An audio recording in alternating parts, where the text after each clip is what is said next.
On revient pour la suite et la fin avec nos invités, Louis Kamako et Kwamivia Klessor et Donatien Awisso. L'inquiétude grandit autour de la situation sécuritaire dans la région des Savanes. Nous sommes au Togo, théâtre d'incursions djihadistes qui provoquent les déplacements de populations. Plusieurs sources ont notamment fait état d'une dizaine de morts il y a quelques jours dans une attaque contre deux villages du Pendjal, près de la frontière avec le Bénin. Les autorités togolaises ne communiquent pas pour le moment ces attaques. On ne sait pas si ces infos sont vérifiées.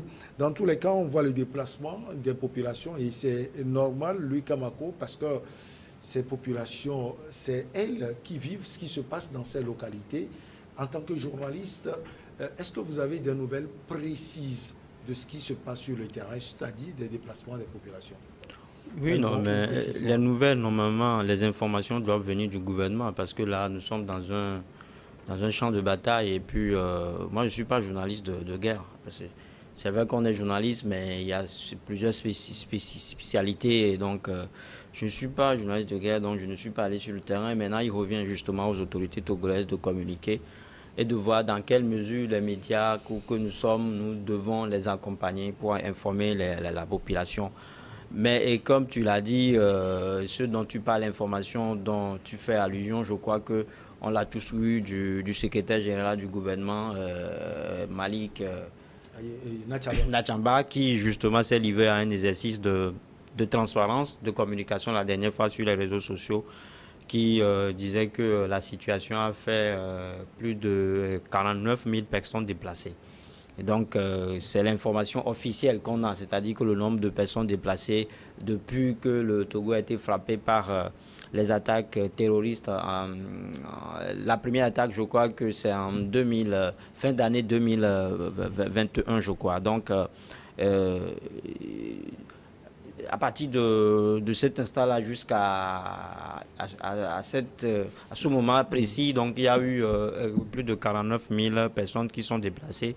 Et donc, selon la communication du gouvernement, ces personnes-là sont prises en charge par les autorités togolaises. Il y a une cellule de prise en charge psychologique qui est également mise à leur disposition. Donc, c'est ce qui est dit. Maintenant, il reste à nous d'aller sur le terrain et de vérifier toutes ces informations-là parce que est-ce que je ne comprends pas, tu l'as dit, pourquoi est-ce qu'on ne communique pas? Parce qu'ailleurs... Peut-être qu'on prend du temps, ça va se faire après.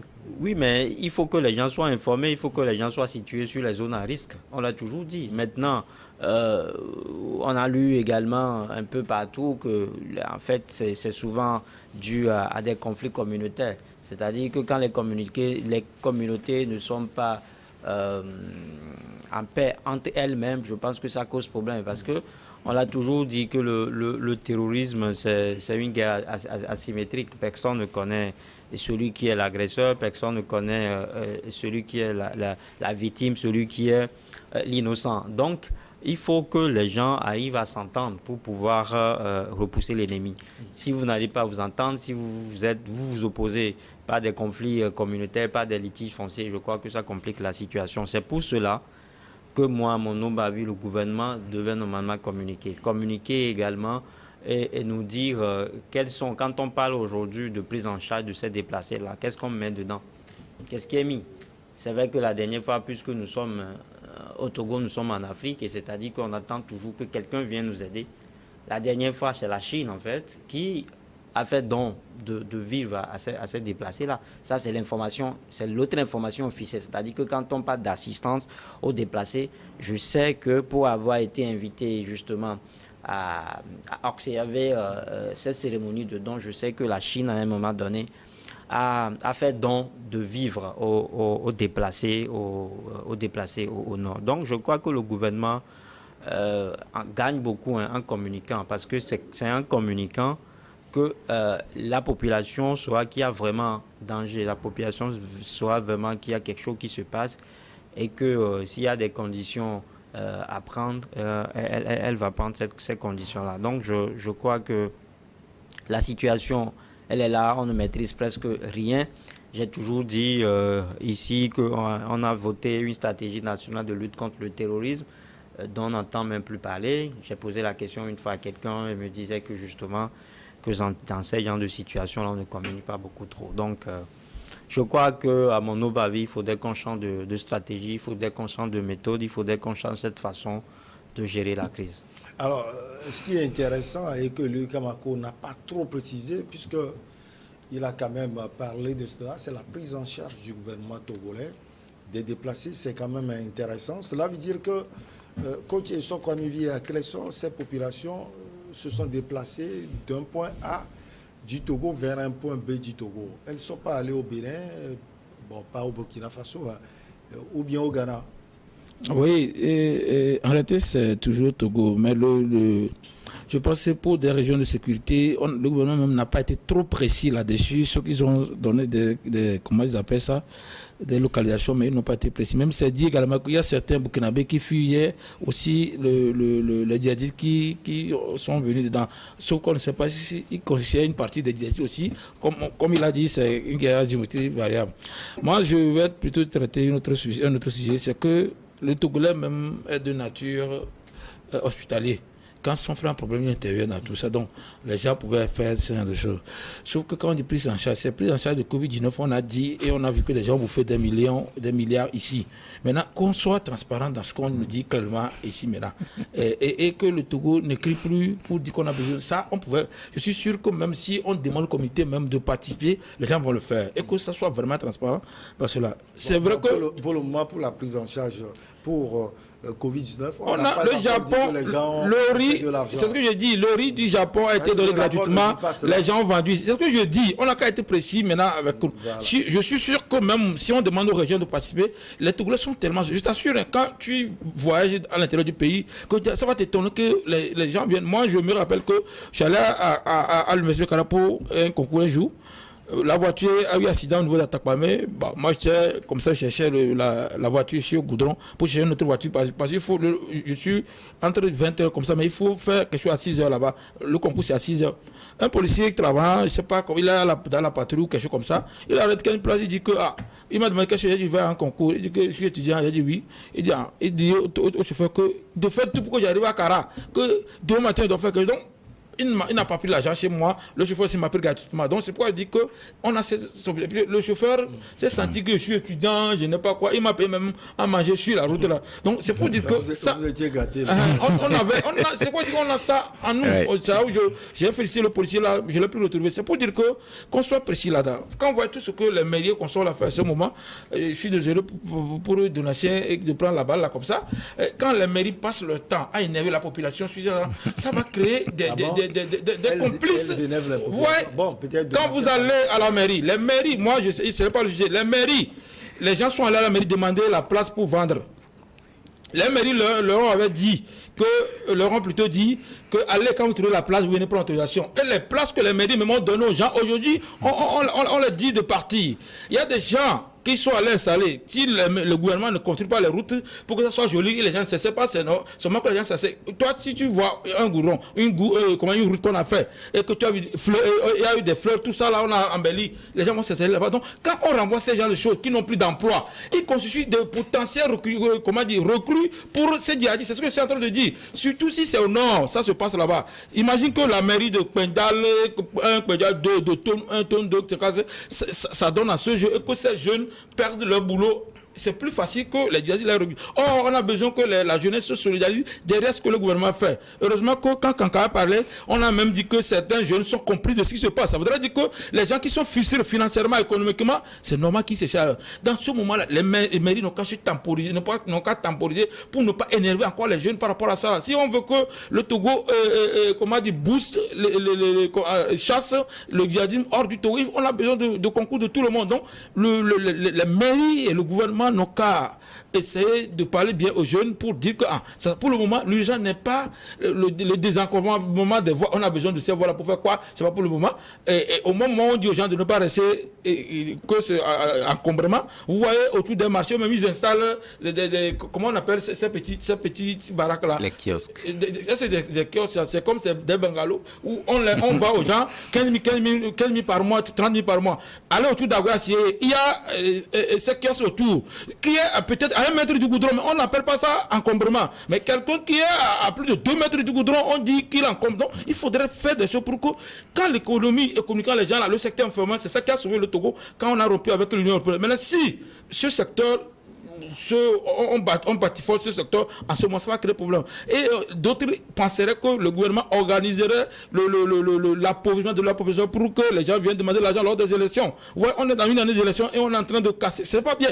Donc, moi, pour le djihadisme au Togo et comment on veut le combattre, c'est simple, on a qu'à installer des cellules dans chaque commune, dans chaque région où on fait cela. Moi, j'ai intervenu sur une formation, j'ai fait la formation sur l'entrepreneuriat comme une arme efficace, efficience contre le djihadisme, les cellules violentes, tout ça. Donc, si vous tuez ces entrepreneurs, vous tuez leur entreprise. Mais jusque-là, c'est pas encore avéré que c'est le djihadisme. Parlons juste plutôt de terrorisme. Non, j'ai dit, moi, ma formation concerne le djihadisme, le terrorisme, l'extrémisme violent. J'ai pris les 3 thèmes. Ça voudrait dire que le sujet, c'est que si les gens travaillent, ils ne s'adonnent pas à ce genre de choses. C'est quand les gens ont faim que le gringalet de djihadisme vient te faire des promesses et tu crois à cela. Et quand je ne travaille pas, c'est normal que je suis... Comment dire, je suis... L'assiste. Et quand quelqu'un vient, je m'expose plus tard. Je me compromets à ce genre de choses. Donc, quand les gens travaillent, le gouvernement et les médias, quand les gens travaillent, ils ne vont pas laisser le temps à ce genre de choses. Mais s'ils n'ont pas de boulot, ce sont des potentiels futurs... comment tu m'as dit, ce n'est pas c'est les recrues de futurs recrues pour les terroristes.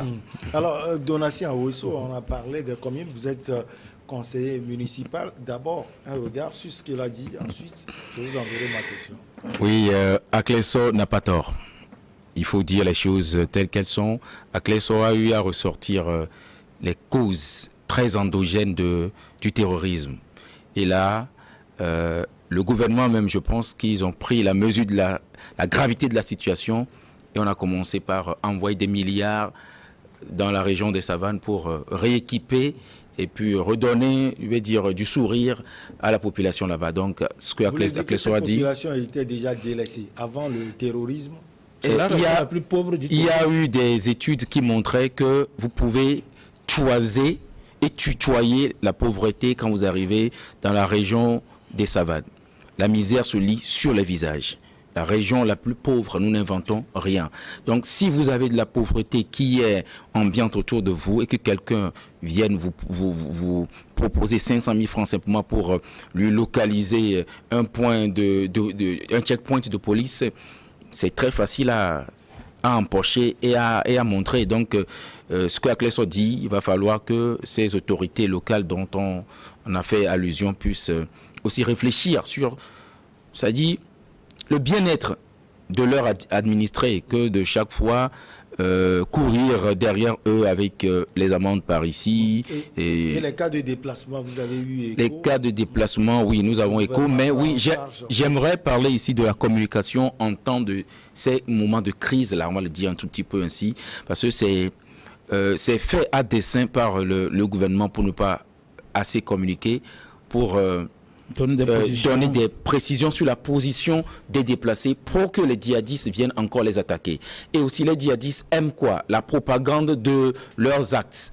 Ils aimeraient qu'on puisse dire que nous avons aujourd'hui tué 5000 personnes, 3300. Donc, si on ne communique pas, on ne fait pas leur publicité aussi. Mais il y a un côté qui désavantage la population. On ne sait plus réellement à quel sein se vouer. Ouais. On ne sait pas réellement ce qui se passe. C'est comme on navigue à l'aveuglette. Donc, par moment, il va falloir que le gouvernement trouve un modus vivendi pour pouvoir dire quelque chose à la population. Et je m'en voudrais si je ne m'incline pas devant la mémoire de tous ces compatriotes-là qui sont tombés et aussi de nos vaillants soldats qui sont au front à chaque fois, parce que c'est pas facile quand nous dormons ici à Lomé. Il y a plusieurs personnes qui pensent que c'est très loin de chez nous et que ça ne peut pas nous toucher, hein. Le djihadisme, disons, le terrorisme, c'est une guerre asymétrique. On ne sait pas qui, même ton frère avec qui tu manges à la maison peut être un terroriste qui peut, un de ces quatre, se lever et puis sauter la maison parce que peut-être papa aurait refusé de lui donner les pièces pour pouvoir vendre. Ce ne sont pas des pièces justificatives, hein. Ici, ce sont des pièces pour pouvoir vendre la maison. Ça, c'est juste pour faire de l'humour. Mais ce qui se passe dans le Grand Nord, ça fait tellement peur. Et Nous ne sommes pas à l'abri, nous sommes à Lomé ici et nous pensons que nous sommes à la plage et c'est très loin de chez nous, ça ne peut pas nous toucher. Il va falloir que les touché à la plage. Voilà, les Abidjan, oui, voilà, Grand Bassam, je pense. Et donc, ce n'est pas ici qui ne peut pas être touché. Donc, c'est pour éviter aussi la psychose dans la population que le gouvernement aurait. Je ne suis pas le porte-parole du gouvernement, mais j'imagine que c'est pour éviter cette psychose-là que le gouvernement aurait choisi le chemin de la non-hyper-communication pour que nous ne puissions pas... Certains, vous allez voir, des gens vont quitter tout de suite. Des gens qui ont des amis au Bénin, au Ghana. Des gens vont quitter le pays. Hein, donc, et aussi, il faut penser un tout petit peu à ce qu'on appelle... comment on appelle là, quand on forme les gens pour devenir militaires, là, le service, voilà. Il faut qu'on réfléchisse un tout petit peu à revoir si le service militaire doit revenir au pays pour que nous puissions savoir nous défendre le moment venu. Là où je suis, si un AK-47 tombait ici et puis il y avait du terrorisme devant, que nous puissions peut-être nous défendre. Hein. Donc ça, c'est juste une idée que nous lançons à l'endroit de nos dirigeants. Donc une pensée pieuse à l'endroit de ceux qui sont tombés et ceux qui se battent et en plus ceux qui sont déplacés dans le Grand Nord. Justement, ceux qui sont déplacés, Louis Kabako, comment la prise en charge est faite? Non, mais je t'ai dit tout à l'heure qu'il n'y a pas de communication qui est faite autour, parce que Donatien vient nous dire qu'il y a... de Malik Natchaba qui a communiqué sur les 49. Oui, sauf qu'il n'est pas allé en profondeur, il n'a pas donné des détails sur ça, c'est-à-dire il a juste donné ce chiffre de 49 000 personnes qui se sont déplacées. Et par la suite, on a su que ce chiffre-là n'est pas statistique. Ça veut dire que ça évolue, ça peut évoluer à tout moment. Maintenant, la prise en charge, je le disais tout à l'heure, je ne sais pas ce qui est... Vous avez parlé du côté psychologique. Oui, mais tout ça, c'est des propos d'une autorité. Bon, vous ne savez pas si en profondeur c'est fait. Voilà, c'est-à-dire la prise en charge. Est-ce que l'autorité ne peut pas aussi mentir? Non, je ne le traite pas de menteur. Je ne le traite pas de... Donc maintenant que Donatien vient nous dire qu'il y a des milliards qui sont convoyés de l'autre côté, je crois que... Ça, je n'ai pas entendu de la part de... Donatien a dit oui, les fonds aller dans les savanes. Les fonds envoyés dans les savanes pour pouvoir revitaliser... Oui, donc ça veut dire qu'ils seront bien nourris prochainement. Maintenant, la prise en charge qui se fait concrètement, moi je n'en sais rien. Maintenant, et pour ce genre de choses, les populations déplacées, elles sont où? Ça, vous avez des précisions? Non, je n'ai pas de précisions non plus. Centrale ou... Je n'ai pas de précisions non plus. Et je crois que Donatien a tout expliqué. Il disait tout à l'heure qu'il n'y a pas de précision qui est donnée juste parce que le gouvernement ne veut pas montrer la piste aux terroristes qui vont aller justement continuer par tirer sur ces populations déplacées. Donc, les terroristes vont suivre les populations déplacées. Ils peuvent le faire. Un maximum de victimes. Oui. Ici, là où on leur a dit. Parce que 49 000, là, c'est la population, presque la population d'une préfecture. Ah oui. C'est presque la population d'une préfecture. Voilà, donc je pense que c'est aussi une stratégie de communication. Maintenant, ce que moi je demande, c'est qu'on mette suffisamment de moyens à la disposition de nos frères militaires qui sont là-bas. Je crois que l'Assemblée... Qui vous dit qu'on n'a pas mis de... Suffisamment, il a dit. Je vais dire suffisamment, je ne dis pas qu'ils n'ont pas de moyens. Peut-être que suffisamment aussi a été mis. Non, la décision de ministre, le fait que ce soit la ministre là qui dirige et que le chef d'état-major, ça veut dire qu'il y a un problème qui est lié à ça aussi. Mais ça dit que ce sont des sujets sensibles sur lesquels malheureusement on ne peut pas, en fait, des sujets sensibles qu'on ne peut pas déballer ici. Ouais. On parle de population déplacée. Oui, on parle de population déplacée et sans un lien. C'est-à-dire que quand on essaie de créer un champ lexical, Jonathan ne me tapera pas sur les doigts, mais quand on parle de champ lexical, de ce qui se passe, on parlera justement de l'armée, qui est une grande muette, c'est-à-dire que ça ne communique pas là-bas. Maintenant, ce que je dis, c'est qu'il y a un budget substantiel qui soit alloué à l'opération Kouandouaré. On est sur les réseaux sociaux, on voit comment est-ce que nos frères qui sont là-bas se plaignent des mauvaises conditions. Donc là, vous prenez au sérieux ce qu'ils disent sur les réseaux sociaux. Non, mais c'est ce qu'ils vivent, qui débattent sur les réseaux sociaux. C'est vrai que c'est à prendre avec beaucoup de pincettes, mais il y a surtout une part de vérité. Et je crois que l'Assemblée nationale l'a reconnu. L'Assemblée nationale a demandé, à un moment donné, l'Assemblée nationale a demandé qu'on mette suffisamment de moyens qu'on augmente le budget consacré à la lutte contre le terrorisme. Et donc ça veut dire qu'il y a des moyens, il y a des efforts qui sont faits, mais ces efforts-là se révèlent au jour au lendemain insuffisants et qu'à un moment donné, il va falloir en faire plus. Donc, autrement dit, il y a des efforts qui sont faits. Vous l'avez dit, ça c'est important. Quand tu sors quoi, Mivi, si nous sommes dans le cadre de faire des efforts, moi, tu sais très bien quel côté je mets les efforts.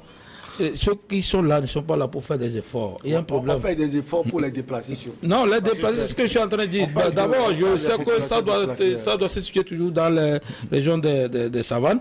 Et c'est toujours là-bas. Mais ce que je suis en train de dire, que les gens ne profitent pas de se déplacer pour faire encore de la richesse. C'est ce qu'on a qu'à bien. Là où il faudrait faire communiquer là-dessus, il faudrait qu'on sache. Les gens sont capables. Dans le Covid-19, là, quand vous dites que. Moi, j'ai commenté ici par rapport à ce que le rapport a dit. Le rapport du technique console, j'ai dit que les gens vont trop vite à la besogne. Si on se quand le rapport dit et condamne le fait que les marchés, le mécanisme ne soit pas respecté. Maintenant, quand vous voyez, quand quelqu'un décide de donner un marché de 8 milliards à quelqu'un, c'est que ça lui permet d'être riche. Et quand vous vérifiez bien, vous fouillez là, c'est que ce sont des gens qui ont un lien, que ce soit intrinsèque ou extraterrestre, avec celui qui lui a donné le marché là. Donc, c'est pour dire que autant à ce moment-là, les gens font des marchés gré pour que ce soit un produit de chez eux et console. Et il y a d'autres qui sont devant. Vous allez voir que le bénéficiaire ne gagne rien. J'ai dit que on a organisé un événement à Kouiladeta où l'argent pour organiser l'événement, la cérémonie, a dépassé ce qu'on devait donner aux gens. Donc, c'est ça, je veux dire, que ce qu'on organise réellement soit ce qu'on a fait. On pouvait communiquer on a dit, si l'État en manque vraiment, on pouvait demander qu'on a besoin de nourrir telle population. Les gens vont participer. Maintenant, c'est le caractère comment dire, je ne sais même pas, non transparent de ce qui se passe là. Normalement, il faudrait chaque jour, chaque semaine du mois, ou chaque mois, faire un communiqué par rapport aux gens qui sont là-bas. Parce que je vais voyager. Le gouvernement n'a pas dit clairement que telle localité est à zone à risque pour ne pas aller. Donc, je voyage, je tombe dans les mains de ces gens. Oh, je suis ici, je suis en train de les fustiger. Je parle des terroristes là. Et moi, que je tombe dans les mains de l'un d'entre eux. C'est fini. Il faudrait situer. C'est fini. Il faudrait situer les choses. Donc, c'est pour dire qu'on a besoin que le gouvernement, parce que tout le monde est à côté d'eux.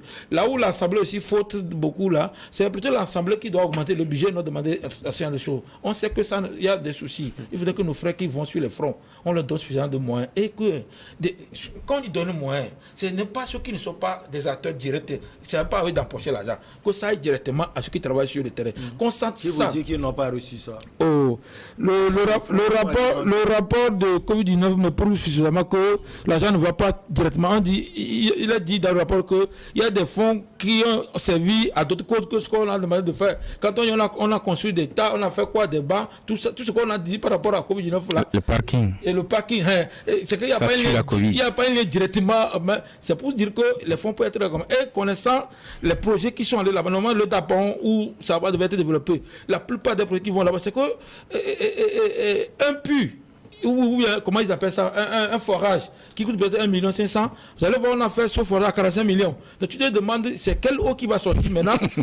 Donc c'est pour dire que les gens soient sérieux. Minéral. Que les gens soient sérieux pour que la population là puisse quand même en bénéficier. Un dernier mot, Donatien.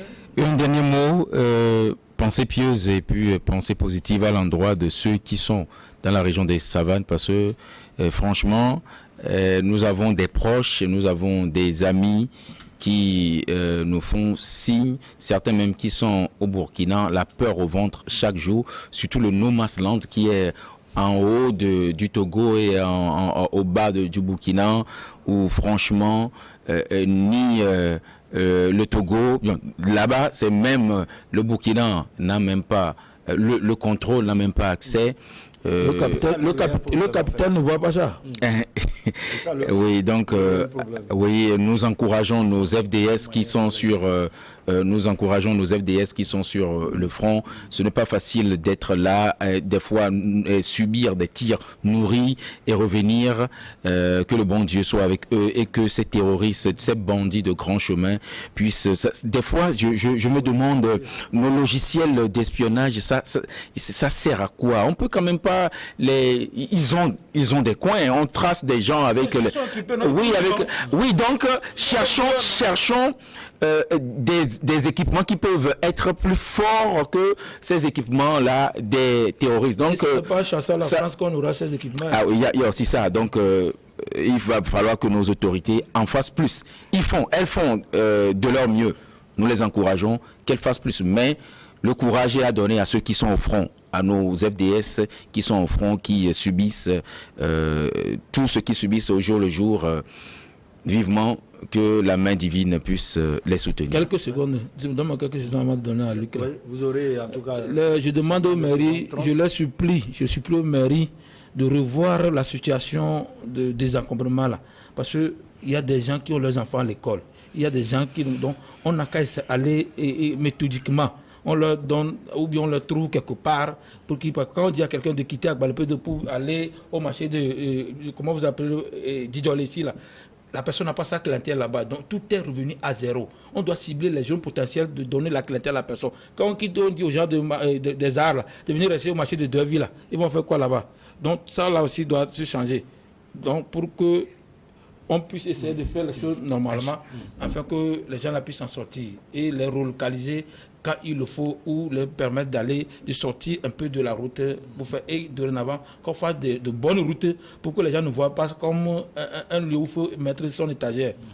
Oui, dernier mot, lui. Non, mon dernier mot, c'est d'inviter nos dirigeants à communiquer autrement dans cette histoire de terrorisme, et surtout, et comme je l'ai dit, mettre suffisamment de moyens à la disposition des forces de défense et de sécurité. Et je crois que ces moyens-là, nous en avons, parce que si nous n'avons pu nous doter d'un logiciel comme Pegasus pour assurer notre propre sécurité à un moment donné, je crois qu'on a suffisamment également de moyens pour combattre le terrorisme. Merci beaucoup à vous, Louis Kamako. Vous êtes journaliste et analyste politique. On dit infini merci à Donatien Aousso. Il est homme politique, conseiller municipal. Il est traducteur agréé également. Merci à vous, Kwame Aklesor Issor. Vous êtes consultant et coach en entrepreneuriat et en politique. Vous êtes également le président national de l'association CETELV. C'est le consortium d'étudiants togolais pour l'entrepreneuriat, le leadership et le volontariat. On se retrouve prochainement, toujours avec le même plaisir. À bientôt. Merci.